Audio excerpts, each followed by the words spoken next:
오늘도 하나님께 예배드리기 위해 그 자리에 준비한 학생들 주님의 이름으로 환영하고 축복합니다. 다 같이 사도신경 하심으로 우리의 신앙을 고백하겠습니다. 전능하사 천지를 만드신 하나님 아버지를 내가 믿사오며 그 외아들 우리 주 예수 그리스도를 믿사오니 이는 성령으로 잉태하사 동정녀 마리에게 나시고 본디오 빌라도에게 고난을 받으사 십자가에 못 박혀 죽으시고 장사한 지 사흘 만에 죽은 자 가운데서 다시 살아나시며 하늘에 오르사 전능하신 하나님 우편에 앉아 계시다가 저리로서 산자와 죽은 자를 심판하러 오시리라. 성령을 믿사오며 거룩한 공예와 성도가 서로 교통하는 것과 죄를 사하여 주시는 것과 몸이 다시 사는 것과 영원히 사는 것을 믿사옵나이다. 아멘. 다 같이 천국은 마치 찬양하시겠습니다.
정하경 선생님 나오셔서 기도해 주시겠습니다.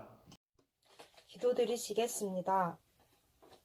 사랑의 하나님, 초등부 친구들을 한 주간 지켜주시고 건강한 모습으로 예배드릴 수 있게 해주심에 감사합니다.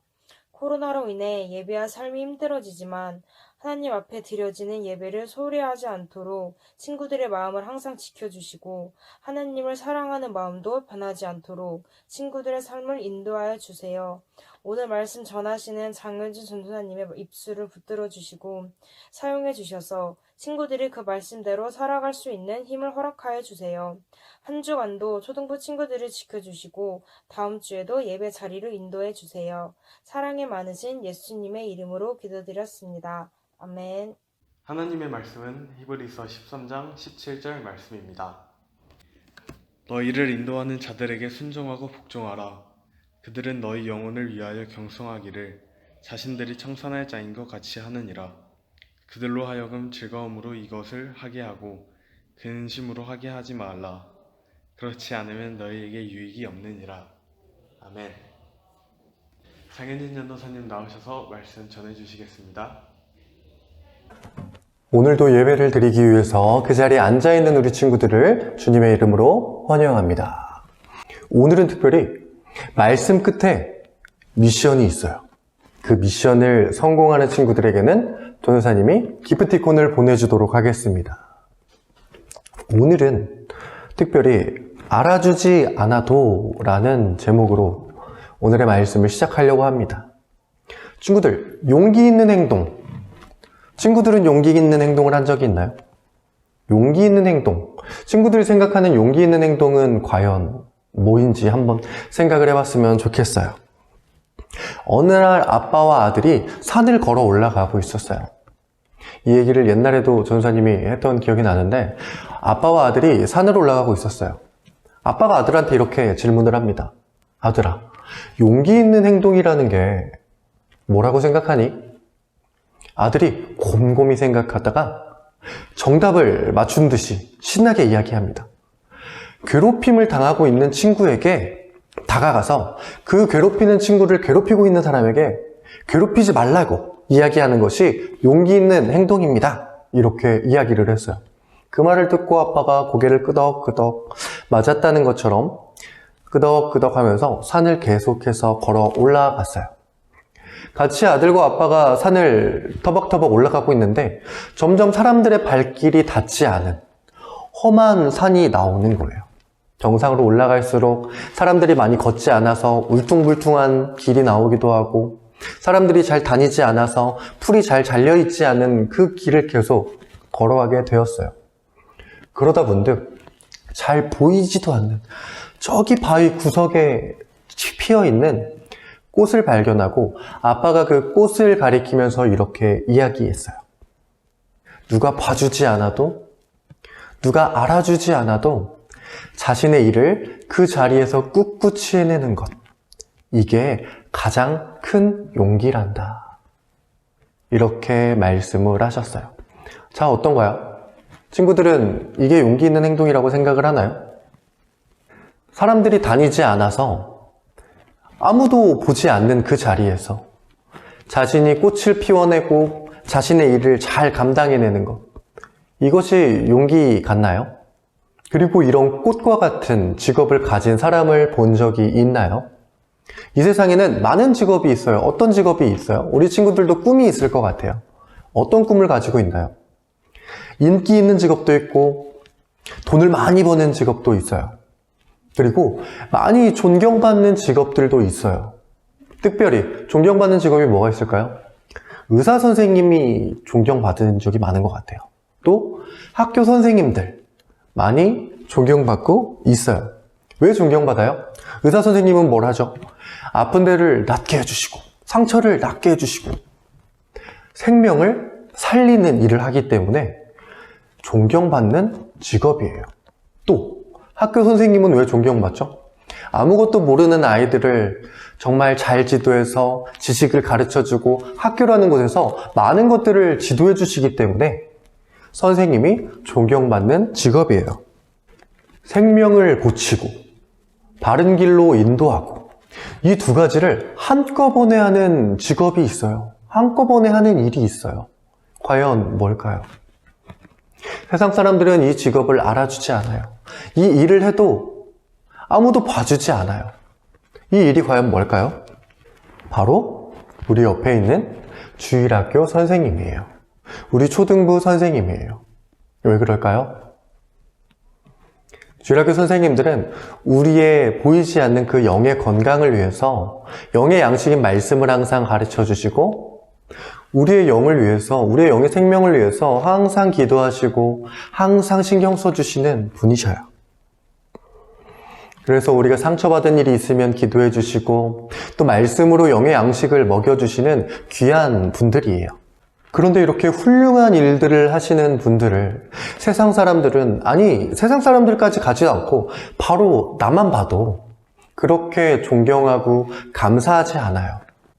병원에 가서 생명을 살리는 일을 하는 의사 선생님에게는 존경한다고 하고 감사한다고 하면서 우리의 영을 책임지고 있는 선생님들에게는 감사하다고 이야기했나요?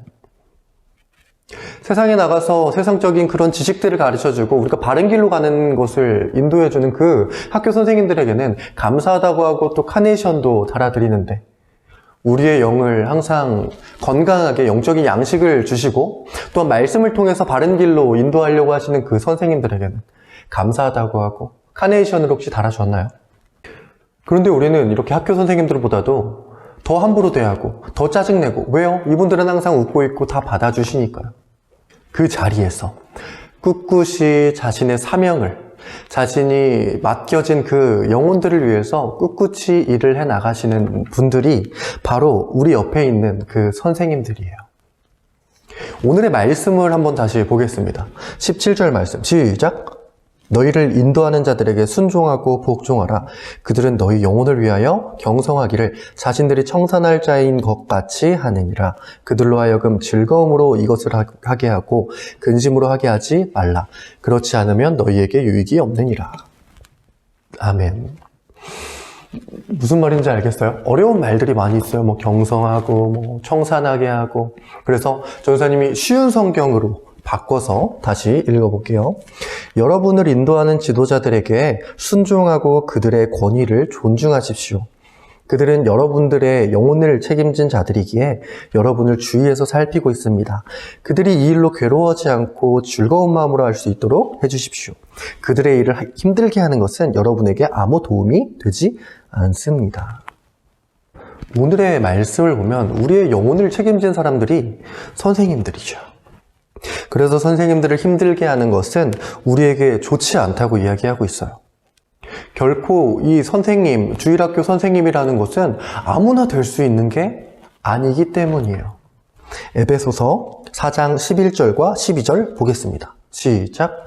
그가 어떤 사람은 사도로, 어떤 사람은 선지자로, 어떤 사람은 복음 전하는 자로, 어떤 사람은 목사와 교사로 삼으셨으니 이는 성도를 온전하게 하여 봉사의 일을 하게 하며 그리스도의 몸을 세우려 하심이라. 아멘. 우리가 하나님의 몸을 이루어가는 성도가 될 수 있도록 준비시키는 역할을 이 선생님이 하시는 거예요. 그리고 이 선생님은 하나님께서 세우셨어요. 하나님의 백성으로 불러진 우리를 잘 자라게 하는 그 역할을 하는 것이 바로 우리 주일학교 선생님들이에요. 기억하셨으면 좋겠어요. 우리 친구들이 어떤 걸 기억했으면 좋겠냐? 선생님에게 잘하는 것은 결국 선생님을 위해서가 아니라 나를 위해서라는 것이 우리 친구들이 기억했으면 좋겠습니다. 그럼 오늘의 미션이 나가야겠죠. 미션은 뭘까요? 이렇게 내 영혼을 위해서 기도해 주시는 그 선생님에게 전화해서 선생님, 항상 제 영혼을 위해서 기도해 주셔서 감사합니다. 이렇게 전화하는 거예요. 그래서 선생님들이 전도사님, 이 친구가 저한테 전화해서 감사하다고 했어요 라고 하는 친구들에게 전도사님이 기프티콘을 쏘겠습니다. 그러면 전도사님이 기도하고 예배를 마치겠습니다. 사랑의 하나님, 감사합니다. 저번 주부터 오늘까지 부모님과 또한 선생님을 통해서 하나님의 나라를 이룰 수 있도록 준비시키는 것을 알았습니다. 하나님의 성도로 주님이 그 예배시키신 분들을 만나게 해주시고 선물로 주셔서 너무 감사합니다. 이분들을 더욱더 존중하고 더욱더 귀하게 여길 수 있는 마음을 허락하여 주시옵소서. 그리고 이분들의 일하는 것 가운데 힘들지 않게 하시고 복의 복을 더하여 주시옵소서. 감사하며 예수님 이름으로 기도했습니다. 아멘. 주기도문으로 예배 마치겠습니다. 하늘에 계신 우리 아버지여, 이름이 거룩히 여김을 받으시오며 나라가 임하시오며 뜻이 하늘에서 이루어진 것 같이 땅에서도 이루어지이다. 오늘 우리에게 일용할 양식을 주시옵고 우리가 우리에게 죄 지은 자를 사하여 준 것 같이 우리 죄를 사하여 주시옵고 우리를 시험에 들게 하지 마시옵고 다만 악에서 구하시옵소서. 나라와 권세와 영광이 아버지께 영원히 있사옵나이다. 아멘. 자, 미션 하는 거 잊어버리지 마세요. 다음 주 이 시간에도 우리 그 자리에서 만나겠습니다. 안녕.